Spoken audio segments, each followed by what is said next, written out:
So, dear students of class 10th science, in last lecture we talk about universal indicator. हमने पिछले lecture में universal indicator यानी कि pH scale के बारे में बात की थी। हमने वहाँ पर देखा था कि पीएच स्केल एक्चुअल में होती है। आपको बताया था मैंने कि H प्लस आयन की कंसंट्रेशन जो होती है उसके अकॉर्डिंग ही हम पीएच स्केल को मेजरमेंट करते हैं।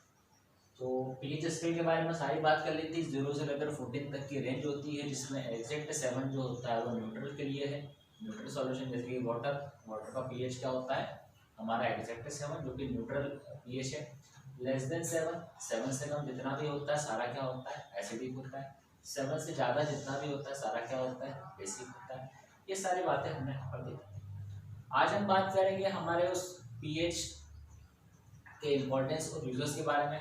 आफ्टर दैट पीएच के बाद हमारा सिर्फ इस चैप्टर में एक ही पार्ट बचेगा, वो रहेगा हमारा सॉल्ट्स। तो सॉल्ट्स क्या होते हैं उसके बारे में हम बात करेंगे। हम फाइनली सॉल्ट्स को स्टार्ट करेंगे और हो सकता है हमारा कल या परसों में हमारा लेक्चर ही चैप्टर हमारा फिनिश हो जाएगा। आफ्टर दैट आपको जो भी डाउट्स वगैरह है केमिकल रिएक्शन इक्वेशन में और एसिड बेस सॉल्ट में, वो आप मुझे कॉन्टेक्ट करके डाउट पूछ सकते हैं। उसके बाद हम फाइनली बायो का एक चैप्टर स्टार्ट करेंगे। हमारा चैप्टर होगा लाइफ प्रोसेस। तो फाइनली हम स्टार्ट करते हैं यूजेस और importance of pH in our daily life. Daily life में पीएच का क्या यूज होता है? तो first point, our body works between pH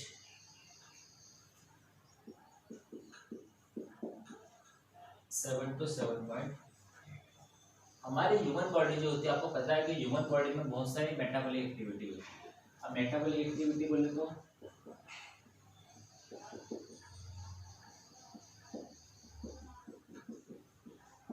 metabolic activity में रेस्पिरेशन है, रेस्पिरेशन के बाद डाइजेशन है, डाइजेशन के बाद एक्सक्रीशन है, रिप्रोडक्शन है। तो ये सारी हमारी क्या होती है मेटाबॉलिक एक्टिविटी। हर एक मेटाबॉलिक एक्टिविटी के लिए पीएच भी क्या होगा अलग अलग। लेकिन हम अगर ओवरऑल बात करें हमारी बॉडी की, तो हमारी बॉडी जो होती है वो 7 to 7.8 पीएच पे काम करती है। यानी कि हमारी बॉडी में एसिडिक पीएच नहीं होता। हमारी बॉडी जिस पीएच की रेंज में काम करती है वो रेंज क्या होती है 7 to 7.8। आपको पता है कि एग्जैक्ट 7 जो होता है वो न्यूट्रल होता है और 7.8 जो होता है वो क्या होता है बेस।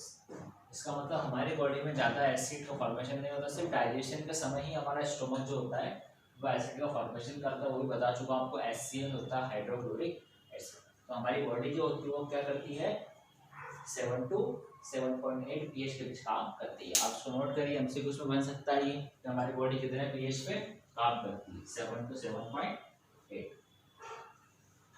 उसके बाद सेकंड पॉइंट जो हमारा है वो ये है pH of rain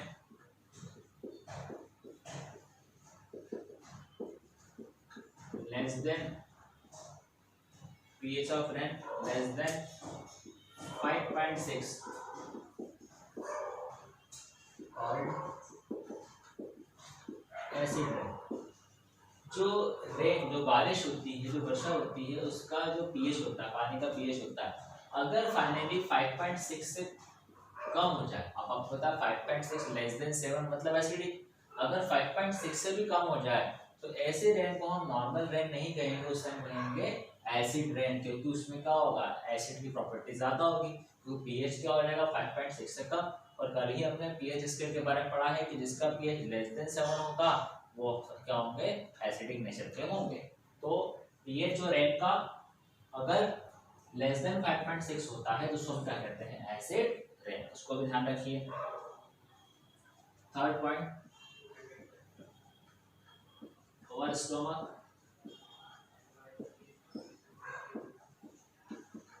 produces HCl, that means hydrochloric acid. आप पढ़ चुके हैं स्ट्रॉन्ग एसिड होता है। हमारा स्टोमक जो होता है क्या करता है, HCl एसिड को प्रोड्यूस करता है फॉर डाइजेशन ऑफ फूड। फिर उसके बाद 4 point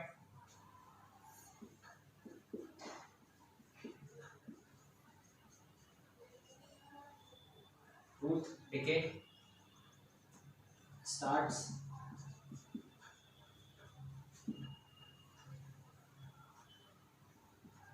when pH of mouth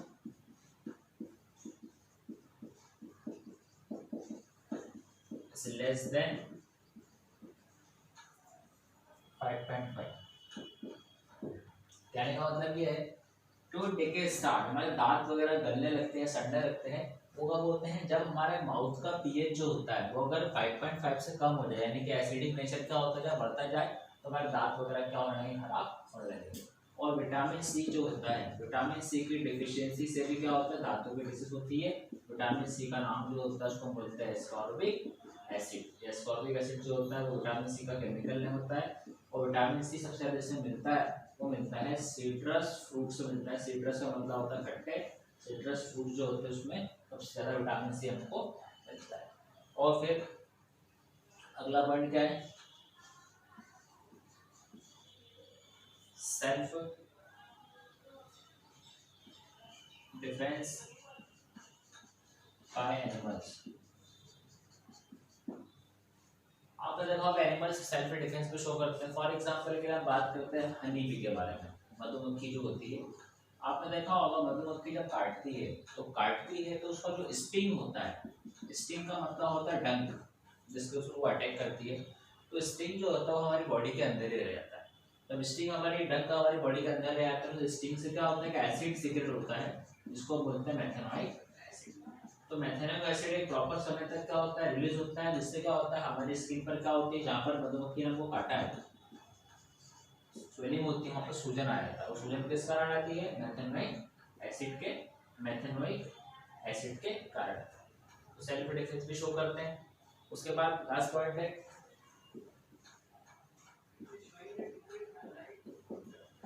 plants need specific pH for their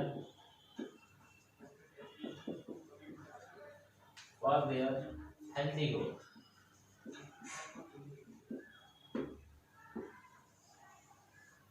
तो प्लांट्स को भी स्पेसिफिक pH की जरूरत होती है उसकी प्रॉपर हेल्दी ग्रोथ के लिए। तो ये हमारे फाइनली थे यूजेस और importance of pH in our daily life. हमारे डेली लाइफ में पीएच का क्या इंपॉर्टेंस है, क्या यूज है, उसको हमने 6 पॉइंट में देख लिया। और भी बहुत सारे पॉइंट आपको एक्स्ट्रा बताया मैंने।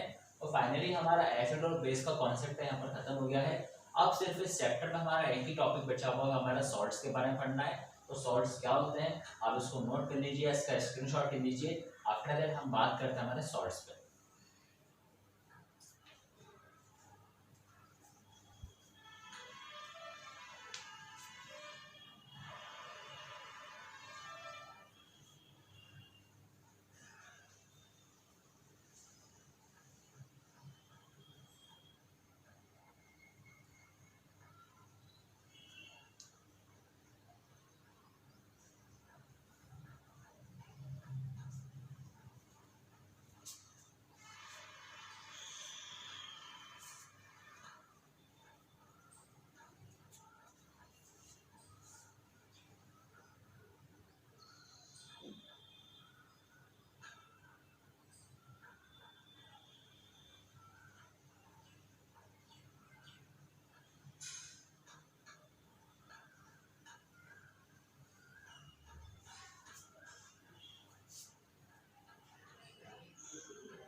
अब हम इसको रेस करते हैं और फाइनली हमारे चैप्टर के लास्ट टॉपिक जिसका नाम है सॉल्ट्स, हम सॉल्ट्स को स्टार्ट करते हैं।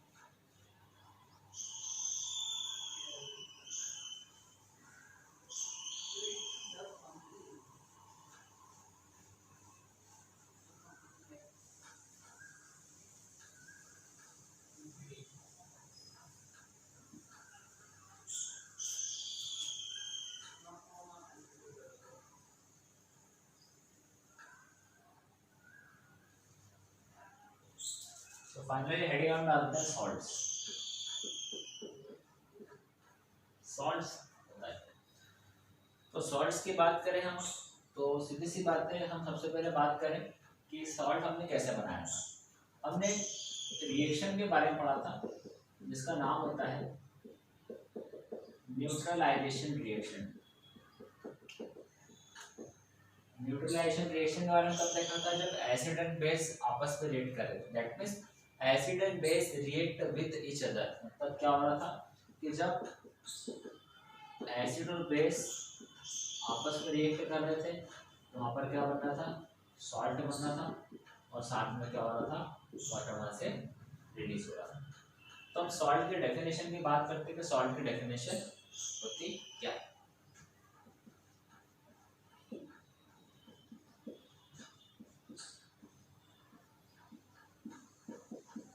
Salt is an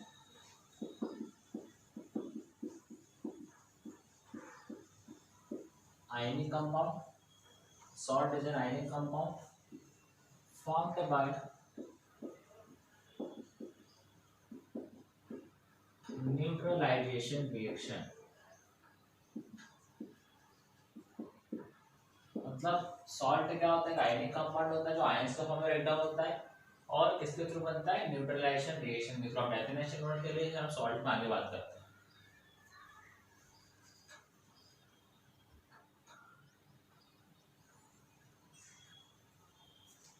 तो आपको क्लियर हो गया होगा कि सॉल्ट क्या होता है। सॉल्ट एक टाइप का आयनिक कंपाउंड होता है जो किसके थ्रू बनता है, न्यूट्रलाइजेशन रिएक्शन के थ्रू बनता है। देखिए जो कि एसिड प्लस बेस सॉल्ट और वाटर का फॉर्मेशन करते हैं। जैसे एग्जांपल में बात करें तो एग्जांपल में कौन कौन से सॉल्ट होते हैं, बहुत सारे सॉल्ट होते हैं, लेकिन बेसिकली क्या है, NaCl, CaCl2 ये हमारा जो होता है, ये हमारा क्या होता है, कॉमन सॉल्ट, इसको सोडियम क्लोराइड बोलते हैं, और ये हमारा कैल्शियम क्लोराइड। तो इस हिसाब से सॉल्ट के बारे में हुआ। लेकिन अब हम बात करें कि हम बहुत सारे केमिकल्स बना सकते हैं सॉल्ट की हेल्प से।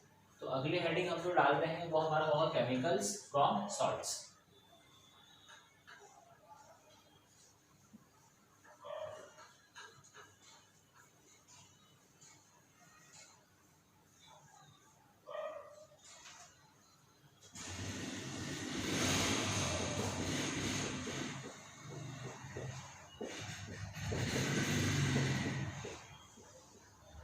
केमिकल्स फ्रॉम सॉल्ट, कुछ नाम लिखते हैं यहाँ पर।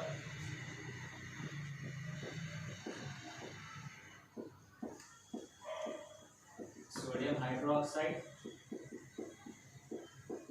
NaOH, दूसरा है ब्लीचिंग पाउडर,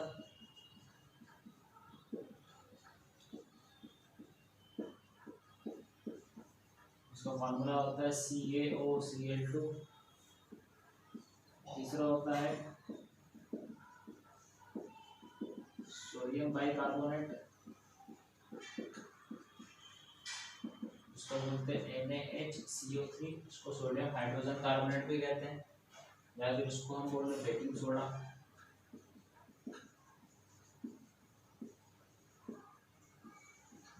उसके बाद फोर्थ नंबर पर जो होता है उसको हम बोलते हैं washing soda. Washing soda Na2CO3 dot NH2, sodium sodium इसको सोडियम बाइकार्बोनेट बोलते हैं, बेकिंग सोडा को, वॉशिंग सोडा को बोलते हैं sodium carbonate.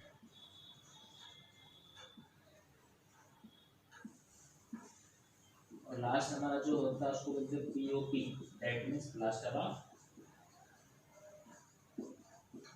Paris.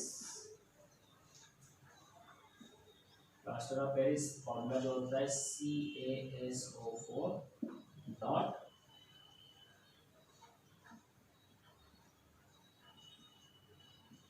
Half H2O।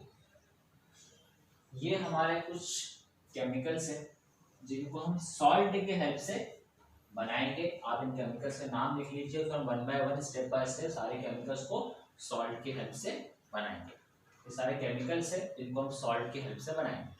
Step by step समझने का हमको नोट कर लीजिए, फिर हम आगे बढ़ते हैं हमारे फर्स्ट सोडियम हाइड्रोक्साइड पे। तो सोडियम हाइड्रोक्साइड होता है।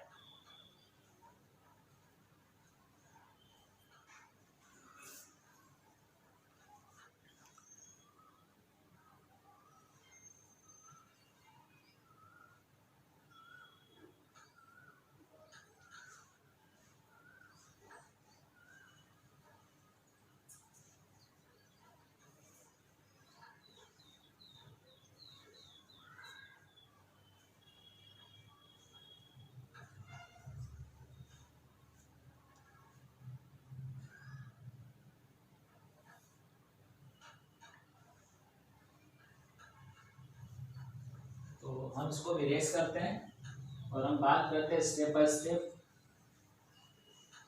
पांचों केमिकल्स की जिनको हम सॉल्ट की हेल्प से बना सकते हैं। उसके बाद फाइनली हमारा चैप्टर फिनिश हो जाएगा।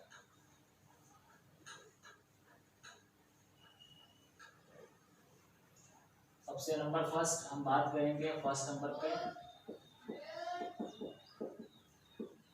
Sodium hydroxide.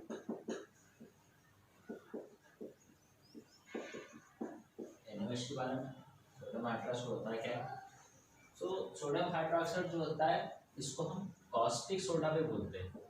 क्या कहते हैं इसको? हम कॉस्टिक सोडा। डेफिनेशन पे बात करते हैं कैसे हमको NaOH मिलेगा। When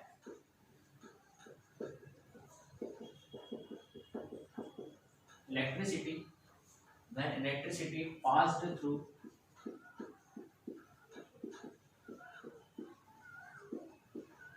an aqueous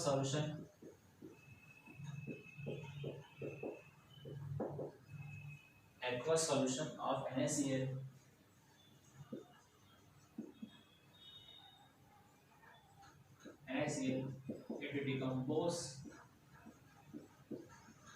it decomposes to form Na।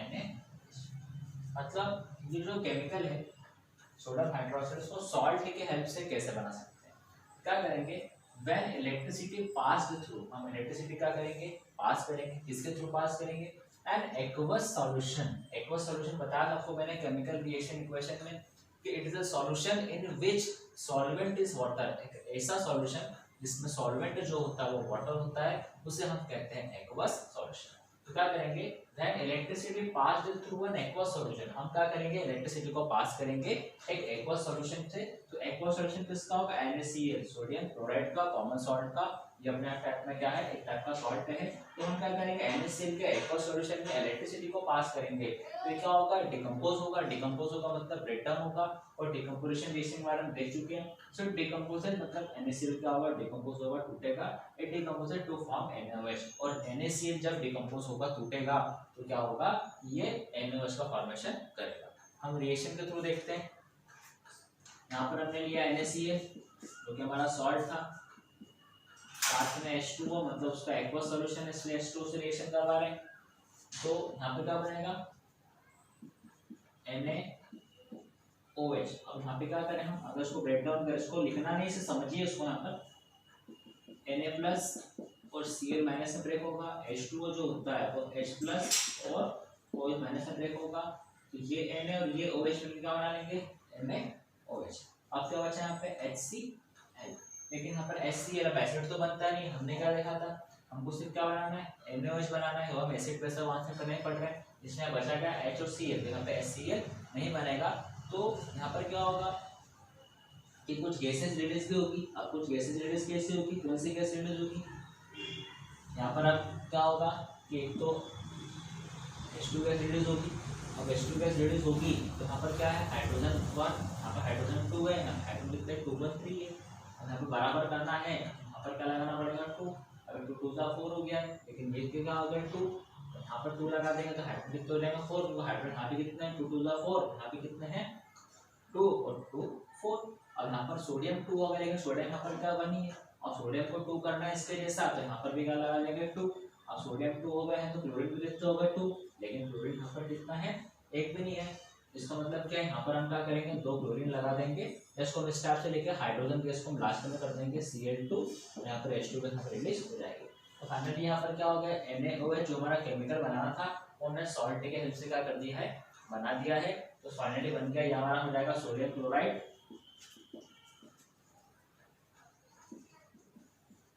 ये हमारा सोडियम क्लोराइड, ये हमारा वाटर का मॉलिक्यूल, ये हमारा क्या होगा सोडियम हाइड्रोक्साइड, और ये हमारी क्लोरीन गैस, ये हमारा हाइड्रोजन गैस। तो फाइनली हमारा ये पहला केमिकल हुआ जिसको हमने सॉल्ट NaCl की हेल्प से बनाया, इसका नाम है NaOH सोडियम हाइड्रोक्साइड। आप इसको शांति से नोट कर लीजिए। फिर हम अगले केमिकल की तरफ बढ़ते हैं, इसका नाम ब्लीचिंग पाउडर।